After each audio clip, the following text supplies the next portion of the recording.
नमस्कार, वंदे मातरम दोस्तों। उत्कर्ष पाठशाला की नई series interesting facts by Sudhanshu Kulshreshtha की पहली कड़ी में आज मैं सुधांशु आप सभी का स्वागत करता हूं। आज मैं आपको भारत के वीर सपूत, अमर सेनानी और पहले सीडीएस यानी chief of defence staff general Bipin Rawat ji के संबंध में कुछ महत्वपूर्ण जानकारी दूंगा।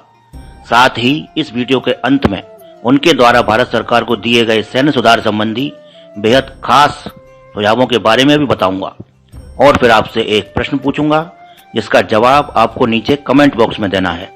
दोस्तों, यदि मेरे द्वारा किए गए प्रयास और दी गई जानकारी में आपको कुछ कमी नजर आए तो नीचे कमेंट बॉक्स में अवश्य बताएं। तो फिर आइए यह भी जानिए। दोस्तों, स्वर्गीय जनरल रावत जी का जन्म 16 मार्च 1958 को उत्तराखंड के पौड़ी गढ़वाल जिले के छोटे से गांव में हुआ। उनके पिता लक्ष्मण सिंह रावत खुद भी सेना में लेफ्टिनेंट जनरल के पद से रिटायर हुए थे। उनकी मां उत्तराखंड के ही उत्तरकाशी जिले के छोटे से गांव की रहने वाली थीं। उनके दादा और चाचा भी फौज में ही थे। उनकी आरंभिक शिक्षा पहले देहरादून से, उसके बाद सेंट एडवर्ड कॉलेज शिमला से हुई। फिर आर्मी ट्रेनिंग के साथ एनडीए खड़गवासला से ग्रेजुएट हुए और बेस्ट कैडेट के रूप में सोर्ड ऑफ ऑनर के लिए चुने गए। साल 1978 में उन्होंने आर्मी ज्वाइन की और 11वीं गोरखा राइफल्स की 5वीं बटालियन में नियुक्त हुए। फिर सैन्य मामलों संबंधी हायर स्टडीज के लिए अमेरिका भी गए। उसके बाद उनका विवाह मध्य प्रदेश के सुहागपुर रियासत की राजकुमारी मधुलिका जी के साथ हुआ। सुहागपुर वर्तमान में एक होशंगाबाद जिले में छोटा सा कस्बा है। उनकी 2 बेटियां हैं। दोस्तों, जनरल बिपिन रावत स्वभाव से बड़े व्यवहार कुशल और अनुशासन प्रिय व्यक्ति थे।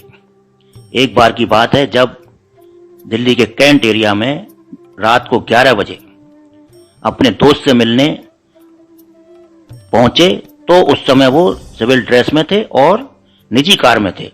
तो सिक्योरिटी गार्ड ने उन्हें रोक लिया और उनसे उनका आई कार्ड मांगा।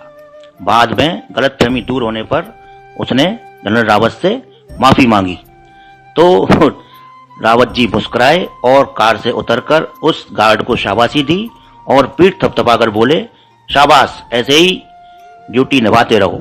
इतना ही नहीं, अगले दिन ऑफिस पहुंचकर उन्होंने रक्षा मंत्रालय को चिट्ठी लिखी और उस गार्ड की प्रशंसा करते हुए उसके प्रमोशन की अपील की। वो स्कूली बच्चों से भी बहुत प्रेम करते थे। एक बार जब वो स्कूल पहुंचे तो बच्चों से बोले, यदि कोई असफल होता है तो उसकी क्षमताओं को कम नहीं आंकना चाहिए। वे बोले, ना सफल हो तो नींद चैन को त्यागो तुम, संघर्ष के मैदान से कभी मत भागो तुम।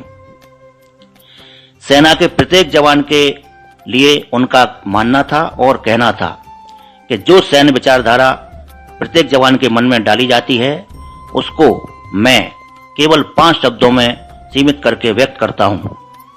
नाम, नमक, निशान, वफादारी और इज्जत। अपने 40 साल से भी अधिक के लंबे सर्विस पीरियड में वो सेना के 1 नहीं 2 नहीं कई पदों पर रहे और साल 2016 में आर्मी चीफ बनाए गए। इन पदों पर रहते हुए उन्होंने सेना के कई बड़े अभियानों में महत्वपूर्ण भूमिका निभाते हुए सफल संचालन किया, न केवल देश में बल्कि विदेशों में भी। उदाहरण के लिए चीनी सेना को पीछे हटने पर विवश करने के लिए चलाया गया ऑपरेशन डोकलाम, जो 74 दिनों तक चला। अराकान आर्मी आतंकवादी संगठन जो म्यांमार और भारत सीमा पर अपनी गतिविधियां बढ़ा रहा था, उसकी गतिविधियों को रोकने के लिए और आतंकवादी ठिकानों को समाप्त करने के लिए चलाया गया ऑपरेशन म्यांमार। पीओके में घुसकर सर्जिकल स्ट्राइक और एयर स्ट्राइक, जिसमें भारतीय सेना ने आतंकवादी ठिकानों का सफाया कर दिया।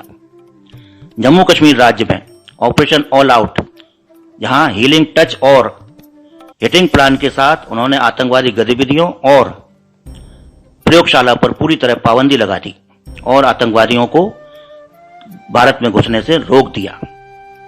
जब जम्मू कश्मीर राज्य से धारा 370 और 35A हटाई गई तो विरोध की आशंका को देखते हुए वहां शांति व्यवस्था बनाए रखने के लिए भारतीय सेना और आंतरिक सुरक्षा बलों ने मिलकर संयुक्त अभियान चलाया, जिससे शांति व्यवस्था बनी रही। इन सभी अभियानों में जनरल रावत ने महत्वपूर्ण भूमिका निभाई और अपनी नेतृत्व क्षमता का भरपूर परिचय दिया और अपनी सफल रणनीतियों का लोहा मनवाया। केवल देश में ही नहीं, जब कांगो गणराज्य में संयुक्त राष्ट्र शांति सेना भेजी गई, उसका नेतृत्व भी जनरल बिपिन रावत ने ही किया था। वो चीन को दुश्मन नंबर 1 और पाकिस्तान को दुश्मन नंबर 2 मानते थे। उनके आर्मी चीफ रहते हुए चीनी सेना और पाकिस्तानी समर्पित, पाकिस्तानी संरक्षित आतंकवादी कभी भारत में घुसने का प्रयास नहीं कर पाए और हमेशा उन्हें मुंह की खानी पड़ी। साल 2019 में भारत सरकार ने तीनों सेनाओं में समन्वय स्थापित करने की आवश्यकता को देखते हुए तीनों सेनाओं के सर्वोच्च पद CDS यानी चीफ ऑफ डिफेंस स्टाफ का सृजन किया और इस पर नियुक्त होने वाले जनरल बिपिन रावत पहले व्यक्ति बने और उन्होंने 1 जनवरी 2020 को अपना कार्यभार संभाला। उन्हें तीनों सेनाओं में समन्वय स्थापित करने, उसे संगठित करने और उसे मजबूती प्रदान करने का महत्वपूर्ण जिम्मा सौंपा गया, जिसे वो बखूबी निभा भी रहे थे। लेकिन अफसोस, होने को कुछ और ही मंजूर था। 8 दिसंबर 2021 को दिल्ली से एक विमान जनरल बिपिन रावत, उनकी पत्नी मधुलिका रावत समेत 9 लोगों को लेकर तमिलनाडु के सुलूर एयरबेस की ओर उड़ा और वहां अत्याधुनिक MI-17 V5 helicopter general Bipin Rawat, उनकी पत्नी मधुलिका रावत समेत 14 लोगों को लेकर तमिलनाडु के ही कुन्नूर जिले में स्थित वेलिंगटन की ओर रवाना हुआ, जहां डिफेंस सर्विस स्टाफ कॉलेज में तीनों सेनाओं के प्रशिक्षण पा रहे अधिकारी और 60 अन्य देशों के अधिकारियों से जनरल बिपिन रावत को मिलना था और उन्हें संबोधित भी करना था। लेकिन वेलिंगटन से महज 10 किलोमीटर की दूरी पर नीलगिरी की पहाड़ियों में यह हेलीकॉप्टर दुर्घटनाग्रस्त हो गया और जमीन पर आ गिरा। दोस्तों, इस हादसे में जनरल बिपिन रावत, उनकी पत्नी मधुलिका रावत समेत 13 लोगों की मृत्यु उसी दिन हो गई और ग्रुप कैप्टन वरुण सिंह ने बाद में दम तोड़ दिया।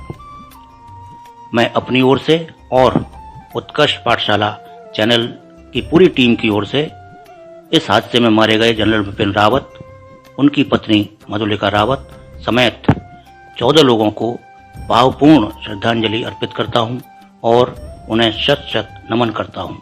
ओम शांति शांति। आर्मी चीफ और CDS के पद पर रहते हुए जनरल बिपिन रावत ने भारत सरकार को सैन्य सुधार संबंधी कई सुझाव दिए, जैसे थिएटराइजेशन, जिसमें तीनों सेनाओं की 5 संयुक्त कमान बनाना, जिससे उनमें समन्वय स्थापित किया जा सके और तीनों सेनाओं को मजबूती प्रदान की जा सके। IBG यानी इंटीग्रेटेड बैटल ग्रुप बनाना, जिसमें सेना की कई ब्रिगेड मिलाकर डिवीजन के रूप में भारत की सीमाओं पर तैनात करना। बजट रेशनलाइजेशन, जिसमें जरूरी काम पहले करना और गैर जरूरी काम बाद में करना।